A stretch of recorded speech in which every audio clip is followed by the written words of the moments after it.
समानाधिकरणे व्याहतार्थौ प्रवादौ विप्रतिपत्ति शब्दस्य अर्थः। ये विप्रतिपत्ति शब्द की इन्होंने अर्थ बता दिया। विप्रतिपत्ति किसको कहते हैं? समानाधिकरणे, समान अधिकरण है और उसमें व्याहतार्थौ प्रवादौ, दो ऐसे ज्ञान जो आपस में व्याहत हो रहे हैं, परस्पर विरुद्ध अर्थ हैं, विरुद्ध प्रवाद है, मत है, उसको विप्रतिपत्ति कहेंगे। वो विप्रतिपत्ति शब्द का अर्थ है। माने समान अधिकरण कौन हो गए यहाँ पर? आत्मा। और उसमें दो प्रकार का ज्ञान क्या हो गया? एक कह रहे है, दूसरे कह रहे नहीं है। और इसमें जो ये उदाहरण लेके चल रहे हैं, इसमें समान अधिकरण वो वस्तु हो गई, स्थाणु या पुरुष एक, और उसमें उभय कोटि का ज्ञान क्या है? स्थाणु है या पुरुष है। तो इसको विप्रतिपत्ति कहते हैं। तद अध्यवसायश्च विशेषापेक्षः संशय हेतु। तो वो जो पृथक कोटि का ज्ञान है, उभय कोटि का ज्ञान है, उसके अध्यवसाय से और विशेषापेक्षः, उसमें विशेष की जब अपेक्षा होती है तो ये संशय का हेतु है, तब संशय होता है। न च अस्य संप्रतिपत्ति शब्दे समाख्यांतरे योज्यमाने आएगा, ये है ना, योज्ययाने है तो इसकी जगह मैं कर लो। समाख्यांतरे योज्यमाने संशय हेतुत्वं निवर्तते। न च अस्य संप्रतिपत्ति शब्दे, तो ये जो संप्रतिपत्ति शब्द है, इसको इसमें समाख्यांतरे योज्यमाने, माने आपने इसकी संज्ञा भेद कर दिया, इतने मात्र से संशय हेतुत्वम न निवर्तते, न इधर आ जाएगा जो प्रारंभ में था, इतने मात्र से संशय का के हेतु की निवृत्ति नहीं होगी। तदिदम अकृत बुद्धि सम्मोहनम इति। तो ये जो आप विप्रतिपत्ति को संप्रतिपत्ति कह रहे हो ना, तो ये बिना बुद्धि वाले सम्मोहन करने वाले व्यक्ति जैसी बात है। ये मतलब नादानी की बात है। विप्रतिपत्ति को संप्रतिपत्ति कह रहे हो और बोल संप्रतिपत्ति हो रही है तो इसे संशय होगा ही नहीं। तो बोले भाई ऐसे आप विप्रतिपत्ति को संप्रतिपत्ति की संज्ञा देने मात्र से वो संप्रतिपत्ति थोड़ी हो जाएगी। ठीक है। तदिदम अकृत बुद्धि सम्मोहनम। अकृत बुद्धि मतलब नादान, जिसकी बुद्धि है ही नहीं और उसको जैसे सम्मोहित किया जाता है वैसी बात है ये। तो आप हमें सम्मोहित नहीं कर सकते हैं। यत् पुनः अव्यवस्थात्मनि व्यवस्थितत्वाच्च अव्यवस्थायाः इति।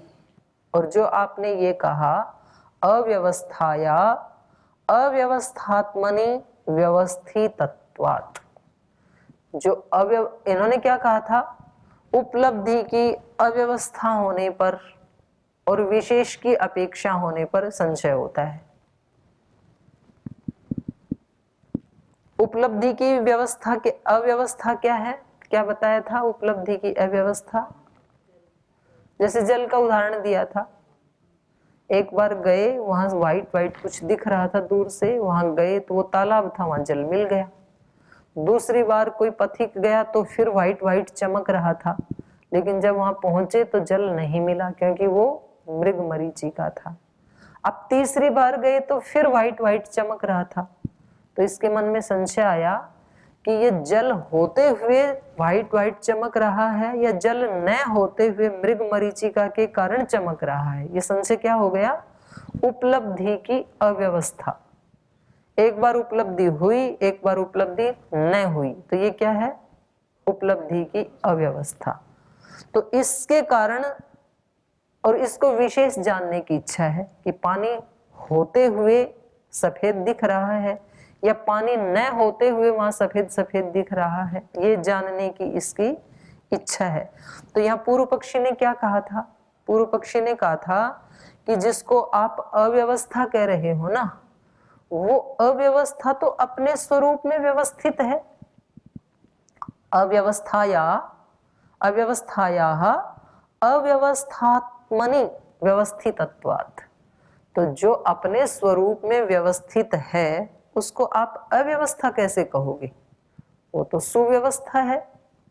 क्योंकि अव्यवस्था का स्वरूप ही ऐसा है, अव्यवस्थित होना, तो वो तो अपने स्वरूप में स्थित है, तो उसको आप अव्यवस्था नहीं कह सकते हैं। ये हेतु दिया था इन्होंने।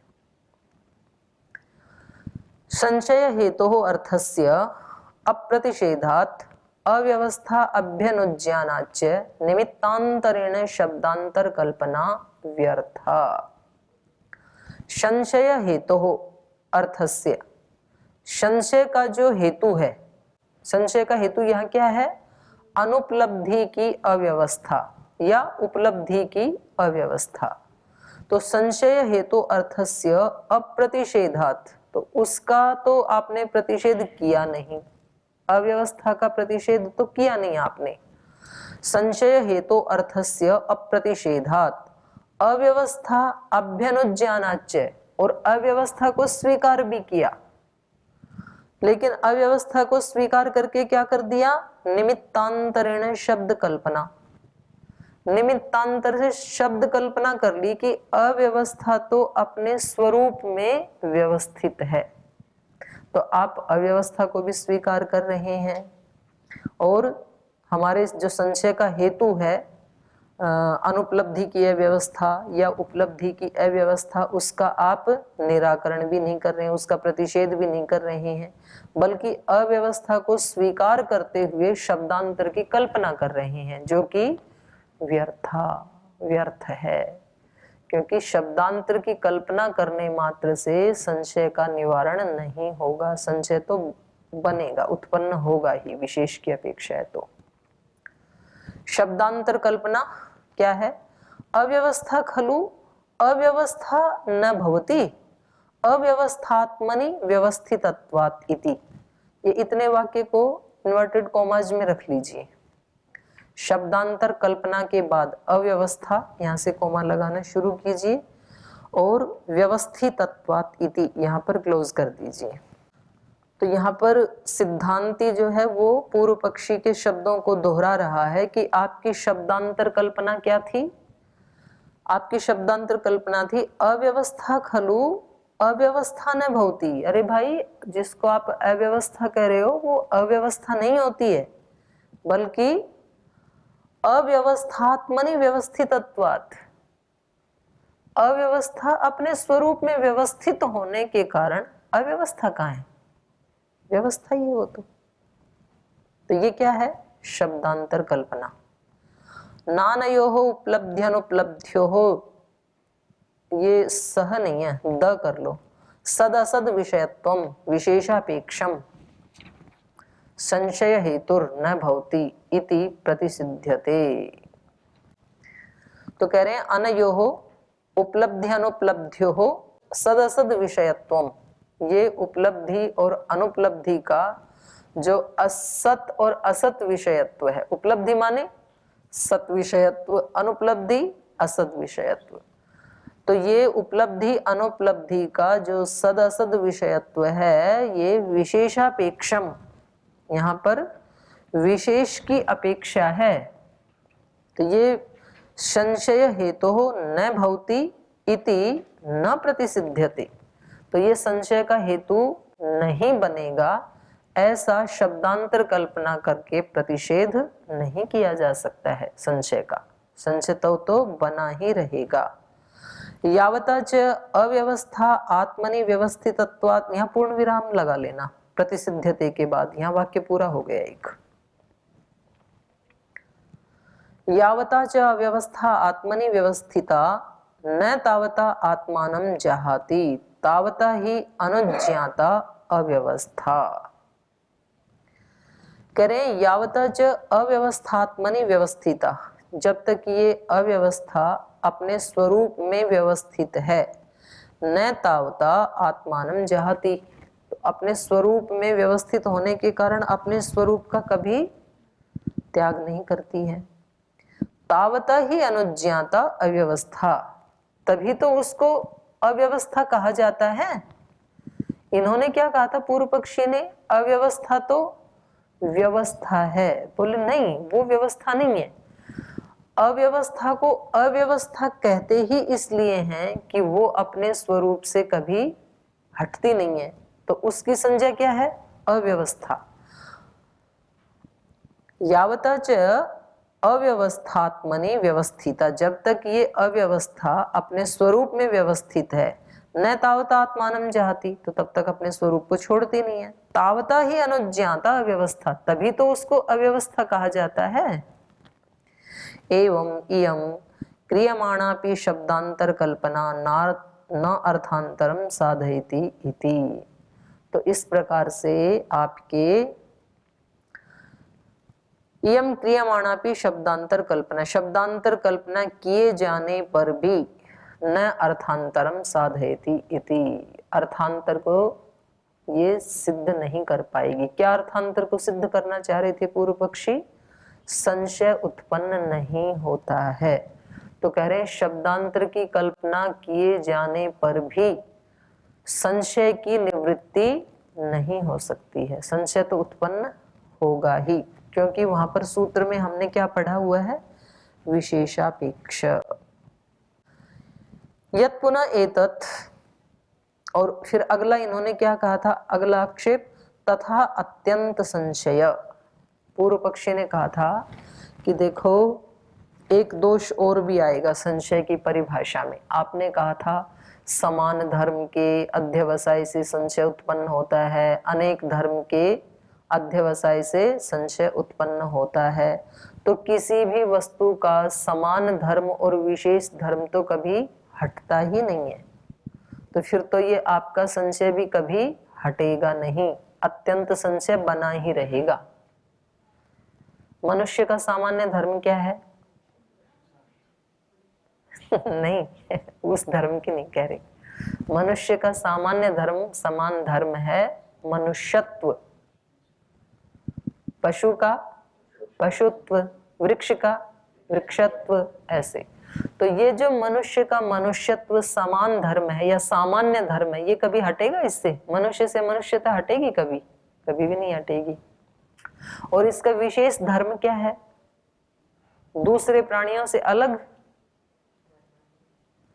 ये गाय नहीं है, ये घट नहीं है, ये मनुष्य शेर नहीं है, तो ये विशेष धर्म हो गया ना औरों से, तो ये भी कभी हटेगा नहीं, मानवता। तो सामान्य धर्म और विशेष धर्म तो कभी हटते ही नहीं है, और उसमें कम से कम चलो विशेष कभी कुछ समय के लिए लोप हो भी जाए, तो समान धर्म तो कभी भी हटता ही नहीं है वस्तु का। इसीलिए तो उसको सामान्य धर्म कहते हैं। तो वो कभी हटेगा नहीं और आपका संशय मिटेगा नहीं। ये पूर्व पक्षी का आक्षेप था, तो उसका उत्तर दे रहे हैं। यत् पुनः एतत् तथा अत्यंत संशयः तद्धर्म सातत्योपपत्तेः, जो आपने कहा था कि समान धर्म का तो सातत्य उपपत्ति होने के कारण यदि आप इसे संशय का हेतु मानते हैं समान धर्म को, तथा अत्यंत संशयः, तब तो आपका संशय हमेशा बना रहेगा, नित्य संशय हो जाएगा, फिर तो ये कभी हटेगा ही नहीं आपका। तो ये जो आपने कहा था नायम समान धर्मादिभ्य एवं संशयः, तो कह रहे हैं ये संशय हमारा केवल समान धर्मादि से संशय नहीं है। आदि कहने से अनेक धर्म, विप्रतिपत्ति, उपलब्धि, अनुपलब्धि की व्यवस्था सबका ग्रहण हो जाएगा। तो कह रहे हैं ये हमारा कथन, समान धर्म का कथन केवल समान धर्म के अध्यवसाय मात्र से संशय होता है, ऐसा हमने नहीं कहा। किम तर्हि, तो क्या है? तद विषय अध्यवसायात विशेष स्मृति, ये संहिताद है, ये सहिताद कर लो, ये जो बिंदी लगी है ना उसको काट दो। विशेष स्मृति सहितात इत्यतः न अत्यंत संशय इति। बोले हमने केवल समान धर्म से संशय होता है ऐसे नहीं कहा था। तो किम तर्हि, तो क्या कह रहे हैं आप? हमने कहा था तद विषय अध्यवसायात, समान धर्म के कारण उस विषय का अध्यवसाय होने से, और विशेष स्मृति सहितात, वो अध्यवसाय कैसा होना चाहिए? विशेष की भी स्मृति, विशेष का भी दर्शन होना चाहिए। पहले समान धर्म का हुआ और वो विशेष स्मृति सहितात इति न अत्यंत संशय इति, साथ में हमने विशेषापेक्ष ऐसे भी जोड़ा है। पहले समान धर्म का अध्यवसाय हुआ, और फिर विशेष की अपेक्षा थी तो कोई विशेष धर्म हमें मिल गया तो संशय हट जाएगा, ऐसा थोड़ी संशय बना ही रहेगा। तो अत्यंत संशय नहीं होगा, क्योंकि वहां पर हमने विशेषापेक्ष ये पढ़ा है। तो विशेष स्मृति सहितात् सूत्र में विशेष स्मृति सहित पढ़े जाने से न अत्यंत संशय इति, इस हेतु से अत्यंत संशय नहीं होगा, माने सदा संशय नहीं बना रहेगा। ठीक है, आपको कहीं समझ में ना आए तो पूछ लेना, बीच में भी पूछ सकते हैं। अन्यतर धर्म अध्यवसायात् वा न संशय, और पूर्व पक्षी ने एक कहा था अन्यतर धर्म के अध्यवसाय से संशय नहीं होता, ये जो आपने कहा था तन्न युक्तम, वो युक्त नहीं है, क्योंकि विशेषापेक्षो विमर्श संशय इति वचनात्, हमने ये कहा ही नहीं कि अन्यतर धर्म के अध्यवसाय से संशय होता है, क्योंकि आपने आक्षेप करते हुए क्या कहा, अन्यतर धर्म का अध्यवसाय होने से संशय नहीं होता है। तो बोले तो हमने कहा ही नहीं कि संशय होता है, हमने क्या कहा था, विशेषापेक्ष विमर्श संशय, वहां हमने पढ़ा है। तो इस वचन से ये आक्षेप भी आपका उचित नहीं है। विशेषश्च अन्यतर धर्म न तस्मिन् अध्यवसीय माने विशेषापेक्षो संभवति इति, क्योंकि विशेष क्या होता है, वो अन्यतर धर्म ही होता है, दोनों में से किसी एक में ही होगा ना विशेष। तो हाथ है तो पुरुष है, कोई उसमें डंठल है तो स्थाणु है, तो डंठल पुरुष में नहीं हो सकता, हाथ स्थाणु में नहीं हो सकता। विशेषश्च अन्यतर धर्म न तस्मिन् अध्यवसीय माने, और उसका जब अध्यवसाय हो जाता है तो न विशेषापेक्षा संभवती थी, फिर विशेष की अपेक्षा होगी नहीं, तो अत्यंत संशय भी नहीं रहेगा। तो यहां पर इन्होंने इनके पांचों जो आक्षेप लगाए थे पूर्व पक्षी ने, उनका परिहार कर दिया। तो आगे कह रहे हैं यत्र संशयः तत्रैवम् उत्तरोत्तर प्रसंगः। तो ये तो हमने सबसे पहले किसकी परीक्षा की, संशय की परीक्षा की। तो आगे भी जो हम अभी प्रमाणों की परीक्षा करेंगे, फिर प्रमेय की परीक्षा करेंगे, और उसके बाद जो 14 पदार्थ और बच गए, प्रमाण, प्रमेय, संशय, प्रयोजन, दृष्टांत, सिद्धांत, अवयव, तर्क, निर्णय, वाद, जल्प, वितंडा, हेत्वाभास, छल, जाति और निग्रह स्थान, इन 16 पदार्थों की जो परीक्षा करेंगे तो ऐसे ही करना है, संशय की तरह से ही। तो इससे ये पता लगा कि हमारे जीवन में संशय साधक भी है और बाधक भी है। यदि संशय ना ही उठाएं तो हम सत्य तक पहुंचने में फिर अटक सकते हैं। किसी व्यक्ति ने कुछ कहा, किसी ने कुछ कहा, किसी ने कुछ कहा, सबका मत सुन के हमने कहा नहीं जी संशय नहीं उठाना, संशय नहीं होना चाहिए, संशय आत्मा विनश्यति, तो संशय उठाना नहीं है, और हमने सबका मान लिया तो हम खिचड़ी बन जाएंगे, फिर किधर जाएंगे हम। एक व्यक्ति कहता है कि आप इस रास्ते से जाओ तब आप हर की पौड़ी पहुंचोगे, एक कहेंगे इधर से, एक इधर से, तो सारे रास्तों पे एक बार में कैसे चलेगा व्यक्ति। तो इस व्यक्ति को तो एक बिल्कुल स्पष्ट रास्ता चाहिए जिससे कम समय में और सुविधा पूर्वक पहुंचा जा सके। तो उसके लिए इसको संशय उठाना ही पड़ेगा कि इस रास्ते से जाऊं या इससे जाऊं, कौन सा ठीक है। लेकिन वो संशय उठा के फिर उसका परिहार होना बहुत जरूरी है। तो संशय व्यक्ति के जीवन में जरूर होना चाहिए, लेकिन संशय के बाद उसका समाधान उससे भी जरूरी है। कुछ व्यक्ति ऐसे जो संशय करते ही नहीं है, उनको कुछ भी बताएं यस बोस तो वो भी ठीक नहीं है, क्योंकि फिर सत्य तक नहीं पहुंचेंगे, आपको जिज्ञासा ही नहीं है सत्य को जानने की। कुछ ऐसे संशय में ही पड़े रहते हैं, बाल की भी खाल निकालना चाहते हैं जो उसके ऊपर होती नहीं है, तो फिर वो भी विनश्यति।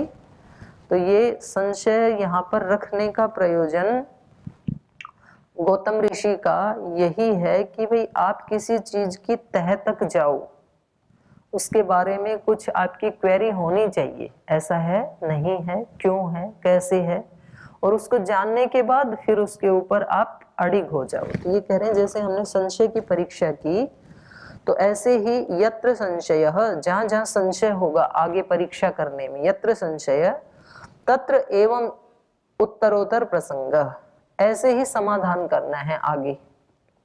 यत्र यत्र संशय पूर्विका परीक्षा शास्त्रे कथायाम वा, जहां जहां भी संशय पूर्वक कोई परीक्षा करनी है हमें, इस शास्त्र में करनी है या किसी कथा संवाद आदि में, पहले शास्त्रार्थ होते थे ना, तो वो शास्त्रार्थ कैसे होते थे? संशय पूर्वक, ऐसे ही तो होते हैं शास्त्रार्थ।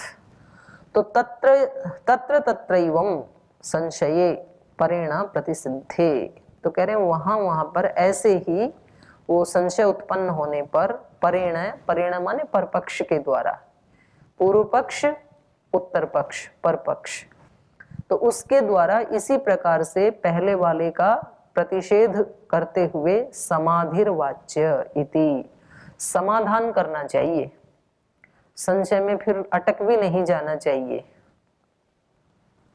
अतः सर्व परीक्षा व्यापित्वात् प्रथमं संशयः परीक्षितः इति, तो क्योंकि सभी परीक्षाओं में ये संशय व्यापी है, संशय के बिना कोई भी परीक्षा होगी ही नहीं, तो सभी परीक्षाओं में ये व्याप्त होने के कारण सबसे पहले हमने संशय की ही परीक्षा कर ली है। क्योंकि जिस तराजू से हमें तोलना है, तो पहले तो उस तराजू की ही परीक्षा हो जाए कि तराजू ठीक है या नहीं है।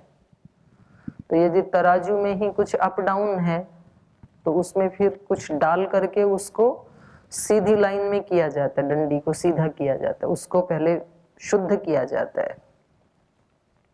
इति सप्तभी सूत्रैः संशय परीक्षा प्रकरणम, तो अब सबसे पहला 16 पदार्थों में पहला तत्व क्या है? प्रमाण। तो अब सबसे पहले प्रमाण की परीक्षा होगी। 16 पदार्थों में प्रमाण है ना पहले, और प्रमाण कितने हैं न्याय दर्शन में? कौन कौन से? हाँ, 4 हैं, प्रत्यक्ष, अनुमान, उपमान, आगम। शब्द प्रमाण, आगम प्रमाण एक ही बात। तो अब सबसे पहले प्रमाणों की परीक्षा में भी प्रत्यक्ष की परीक्षा कर रहे हैं। सबसे पहला प्रमाण तो प्रत्यक्ष ही है, प्रत्यक्ष के कारण ही अनुमान आदि सब हैं, तो मूल तो प्रत्यक्ष ही है। तो अब यहाँ पर तो ये सामान्य रूप से सभी प्रमाणों का खंडन करेंगे, खंडन पूर्वक ही परीक्षा होती है ना। तो ये कह रहे हैं प्रत्यक्षादि नाम अप्रामाण्यम त्रैकाल्या सिद्धे, प्रत्यक्ष आदि प्रमाण जो आपने बताए हैं ना, ये इनका तो अप्रामाण्य है, प्रमाण होते ही नहीं। क्यों नहीं होते हैं? त्रैकाल्या सिद्धे, त्रिकाल में इनकी असिद्धि होने से। कैसे? तो ये आगे बता रहे हैं। प्रत्यक्ष आदि नाम प्रमाणत्वम नास्ति, प्रत्यक्ष आदि जो 4 प्रमाण आपने बताए हैं ना, वो नहीं होते हैं। क्यों? त्रैकाल्या सिद्धे है, त्रिकाल में भी इनकी सिद्धि नहीं है। त्रिकाल मतलब हाँ, अतीत में, वर्तमान में और भविष्यत में। पूर्वा पर सहभावानुपपत्तेर इत्यर्थः, कोई पदार्थ 3 काल में तो हो सकता है, या तो अतीत में हुआ होगा, या तो वर्तमान में है, या तो भविष्य में होगा। और कहने प्रमाण तीनों ही काल में नहीं है, तो इसलिए इसकी सिद्धि भी नहीं है। ना तो ये पूर्व, या तो एक स्थिति तो है पूर्व होना चाहिए। किससे पूर्व होना चाहिए? प्रमेय से पूर्व होना चाहिए, क्योंकि प्रमाण का काम क्या है? प्रमेय को जनाना। प्रमाण प्रमेय की अपेक्षा से ही प्रमाण, ये इसका नामकरण, इसकी संज्ञा होती है। प्रमेयते अनेन इति प्रमाणम, तो कोई प्रमेय भी तो होना चाहिए ना। तो उस प्रमेय से या तो पहले होगा प्रमाण, या तो उसके साथ साथ होगा, या तो उसके बाद होगा। तो 3 ही स्थिति संभव हो सकती हैं। और यहाँ सूत्रकार कह रहे हैं, पूर्व पक्षी का सूत्र है ये, पूर्व पक्षी कह रहे हैं तीनों काल में भी इसकी सिद्धि नहीं है। अस्य सामान्य वचनस्य अर्थ विभाग है, तो ये सामान्य रूप से कह दी ये बात तो पूर्व पक्षी ने, अब इसका अर्थ विभाग करके कह रहे हैं। कह रहे हैं देखो, यदि तो आप ये मानो कि प्रमेय से पहले प्रमाण होता है तो पूर्वम ही प्रमाण सिद्धौ न इंद्रियार्थ सन्निकर्षात् प्रत्यक्षोत्पत्ति ही, क्योंकि प्रत्यक्ष प्रमाण हम किसको कहते हैं? इंद्रियार्थ सन्निकर्षोत्पन्नम ज्ञानम प्रत्यक्षम, फिर उसके 3 विशेषण लगा दिए। तो ये कह रहे हैं इंद्रिय और अर्थ के सन्निकर्ष से जो ज्ञान उत्पन्न होता है उसको प्रत्यक्ष प्रमाण कहते हैं। तो इस आपकी परिभाषा के अकॉर्डिंग प्रमेय से पहले तो वो हो ही नहीं सकता है, क्योंकि पहले कोई प्रमेय सामने होना चाहिए, फिर उसके साथ इंद्रिय का उस अर्थ के या प्रमेय के साथ सन्निकर्ष होना चाहिए, और तब जो ज्ञान उत्पन्न होगा उसको हम प्रत्यक्ष कहेंगे। तो जब पहले ही कोई चीज है उपस्थित तो उससे पहले तो प्रमाण हो ही नहीं सकता है, क्योंकि पहले कोई चीज होगी, फिर उसके साथ इंद्रिय का सन्निकर्ष होगा, फिर जो ज्ञान उत्पन्न होगा उसको हम प्रत्यक्ष कहेंगे। तो पहले नहीं हो सकता है ना। तो गंधादि विषयम ज्ञानम प्रत्यक्षम, हम प्रत्यक्ष किसको कहते हैं? 5 जो हमारी ज्ञानेंद्रियां हैं उनके विषयों को ही तो हम प्रत्यक्ष कहते हैं। मैंने प्रत्यक्ष देखा, प्रत्यक्ष सुना, प्रत्यक्ष चखा, प्रत्यक्ष छुआ, ऐसे तो कहते हैं। तो कह रहे हैं ये जो गंधादि विषयों का जो ज्ञान है इसको हम प्रत्यक्ष कहते हैं। गंधादि विषयम ज्ञानम प्रत्यक्षम तद यदि पूर्वम, वो ज्ञान यदि पहले से ही है हमें, वो प्रत्यक्ष हमें पहले से ही है, तो फिर आप ये नहीं कहोगे कि इंद्रिय और अर्थ के सन्निकर्ष से पश्चात गंधादि नाम सिद्धि, ये आप नहीं कह सकते, क्योंकि आपको गंध का ज्ञान कब हुआ? जब आपकी घ्राण इंद्रिय का किसी पुष्प आदि के साथ सन्निकर्ष हुआ, और वो गंध आपको यदि पहले से ही है तो फिर आपकी ये परिभाषा घटित नहीं होगी। तो पहले ज्ञान नहीं हो सकता आपकी परिभाषा के अकॉर्डिंग, तो पहले नहीं हो सकता है। न इदम गंधादि सन्निकर्षात् उत्पद्यते थी, क्योंकि यदि पहले से ही है तो आपका ये परिभाषा खंडित हो जाएगी। इसलिए पहले प्रत्यक्ष प्रमाण पहले नहीं हो सकता है। आप कहो कि बाद में प्रमाण होता है, पहले कोई वस्तु है और बाद में प्रमाण आता है। पश्चात सिद्धौ न प्रमाणेभ्यः प्रमेय सिद्धि, यदि बाद में आप प्रमाण को मानते हैं तो पश्चात सिद्धौ, जो बाद में सिद्ध हुआ, तो न प्रमाणेभ्य प्रमेय सिद्धि, तो फिर आप ये नहीं कहोगे कि प्रमाण से प्रमेय की सिद्धि होती है, क्योंकि प्रमेय तो पहले से ही है। प्रमेय से प्रमाण होगा ये तो हम कह ही नहीं रहे, हमारी तो परिभाषा ये है प्रमाण से प्रमेय की सिद्धि होती है, पर प्रमेय तो पहले से ही है, तो फिर ये बाद में भी नहीं हो सकता। पहले भी प्रमाण नहीं हो सकता, बाद में भी नहीं हो सकता। इसकी वो कर रहे हैं, व्याख्या कर रहे हैं। असति प्रमाणे, जब प्रमाण है ही नहीं, केन प्रमीयमाणो अर्थ प्रमेय स्यात्, जो पहले है वस्तु उसको भी आप प्रमेय नहीं कह सकते हैं, क्योंकि प्रमेय किसको कहते हैं? जिसको प्रमाण से जाना है उसको तो प्रमेय कहते हैं, और प्रमेय तो था ही नहीं पहले। वस्तु पहले है और प्रमाण बाद में ला रहे हैं, तो इस वस्तु को प्रमेय नहीं कहेंगे ना, वही कह रहे हैं। असति प्रमाणे, जब प्रमाण था ही नहीं तो केन प्रमीयमाणो अर्थ प्रमेय स्यात्, किससे प्रमीयमाण पदार्थ प्रमेय होने लगेगा? नहीं होगा। प्रमाणेन खलु प्रमीयमाणो अर्थ प्रमेयम इति एतत् सिद्ध्यति, क्योंकि प्रमाण से जिसको जाना जाता है उसी को तो प्रमेय कहते हैं। प्रमाण से जो प्रमेयमाण है उसी अर्थ की तो प्रमेय संज्ञा है। तो पहले प्रमाण नहीं हो सकता है, बाद में भी प्रमाण नहीं हो सकता है, तो एक स्थिति बची है तीसरी, वो क्या है? युगपत सिद्धि। साथ साथ युगपत सिद्धौ प्रत्यर्थ नियतत्वात् क्रमवृत्तित्व अभावो बुद्धि नाम, साथ साथ भी नहीं हो सकता है, क्योंकि हमारी बुद्धि कैसी है? प्रत्यर्थ नियतत्वात्, प्रत्येक अर्थ में नियत होने के कारण, माने न्याय दर्शन का क्या मानना है?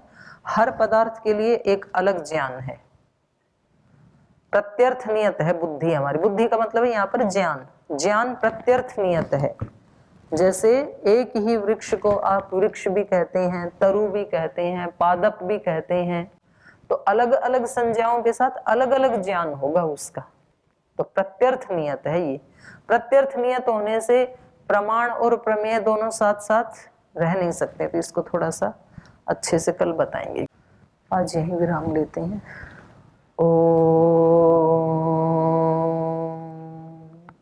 शांति शांति शांति। श्री गुरुभ्यो नमः।